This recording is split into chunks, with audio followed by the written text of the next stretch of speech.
We're on the prowl. Hello and welcome to the first 2012 edition of On the Prowl. I'm Eric Levenson, Associate Sports Editor for Projects. Got a nice little upgrade there. I'm alongside Shayan, Rakhit, an Associate Editor, and Kevin Whitaker, Executive Editor. And we're going to take you through the weekend in sports. First of all, huge game this weekend, basketball against Harvard. Princeton won. What was your favorite play or moment in that game, Shayan? I think it was Mac Darrow's hook shot to tie it up. I mean, I love hook shots because, Matthew Johnson, Kareem Abdul-Jabbar, and, Jadwin just went nuts after that. So it was epic. Kevin, what do you think? I can go with the play that gave Princeton the lead for good. It was T.J. Bray from the post hitting a floater. It's not really a play we've seen much from Princeton this year, but it was sort of emblematic of the game where Princeton was taking advantage of every mismatch possible. A lot of cuts to the hoop. The sort of Princeton offense stuff that you've seen in the past, haven't seen so much this year. But against the Harvard team that really overplays the perimeter, overplays the passing lanes, it's what they were doing. Just all throughout the game, taking advantage of those mismatches, especially in the second half. There are a lot of great players for Princeton. Ian Hummer had 20 points, 9 rebounds, 6 assists. Who do you think, aside from Ian, was really a star player in the game? I think Brendan Colony had a breakout game. Coach Henderson was saying that he put him in the starting lineup because he liked that matchup against Harvard's Keith Wright, who is the reigning Ivy League Player of the Year. And he had a big game, especially late down in the second half. Some big post-up moves, taking on Keith Wright one-on-one, and his performance was important late in the game. Yeah, and Kevin, what would you say about that also? I'd go with someone, Doug Davis didn't have his best scoring game at all, wasn't a huge factor on the offensive end, but he's not known more for scoring than his defense, but he played very good defense throughout the game on Brandon Curry.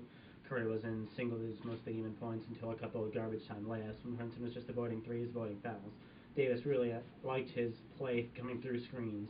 Brandon Curry really fought off Princeton a lot in last year's game, so it was nice, something Princeton needed. Yeah, there was a big moment at the end of the game. There was fouls on Princeton, and more free throws, and then back and forth. And Princeton, not typically known as a good free throw shooting team, they've been so-so on the year, and they made 14 of 17 free throws down the stretch. So that was really the clincher of the game and gave them the victory. Looking forward, Harvard has one loss in the league. I think we're halfway through the season. Princeton is 4-3. There's two teams with 2 losses. What do you see the rest of the Ivy League standings coming out? Kevin, you start. Harvard's going to win the Ivy League still. If you look, it's above a 90% chance. They're very likely because they have 4 of their final 6 at home. Their 3 hardest games against Yale, Penn, and Princeton all at home, and they're almost unbeatable. Elias Pavilion. They have the 2nd longest win streak in the nation, I believe, at home. So it's still very likely Harvard's going to win the league, or at the very least win a share of the league and force a playoff, because they're the best team in this league. And so if Princeton were to find their way in there, what would they have to do, and what would have to happen? I mean, first of all, you have to think about those 2 teams that are above Princeton in the standings, Penn and Yale.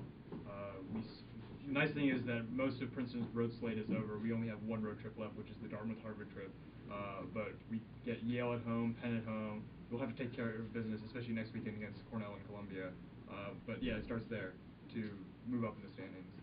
All right. And other sports news this weekend, the women's basketball team had another dominant performance in the Ivy League. Kevin, who do you think is the really key to that team, and who's looking forward to one of the best players in the Ivy League probably? I mean, you can name a lot of players on the team who are really good, but Naveen Rashid is really, it starts there. She's one of the best players. She's the best player in the Ivy League, has to be one of the best players the league has ever seen. I'm not a big women's hoops history guy, but I can't imagine there have been too many Ivy League players with as much talent as she does, both on offense and on defense and on rebounding. She can just really do everything. She scored 1,000 points this weekend, yeah.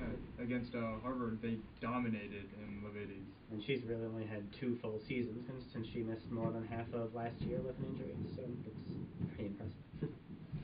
And then in other sports news, we had a fencing men's and women's championship, and I think that makes 5 Princeton Ivy League championships on the year. So, what do we think about, what other sports are we looking forward to seeing championships from? Well, women's basketball they've all but clinched a title, and then you can see good performances from the men's swimming team. They'll be favorites this winter, and both track and field teams will have pretty good shots at titles.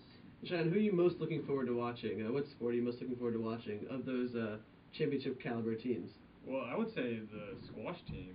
I mean, they at least I think they clinched a share of the title. Clinched a share. They're playing Friday. for the outright title as we speak. Yeah. Now. They'll probably beat Columbia and win the outright title. Yeah, and then the next weekend, right? Next weekend is Princeton is hosting the squash national champions. So national championship. So I mean, Yale, Trinity, Princeton, all be here to duke it out. And Trinity's nice little triangle. Yale beat Trinity, ending their matchup. Trinity beat Princeton, and Princeton beat Yale. So between those three teams, we'll have to see. Quite a Trinity of squash power. Whoa! He went there. That does it for us. We're on the Prowl, and we'll see you next week.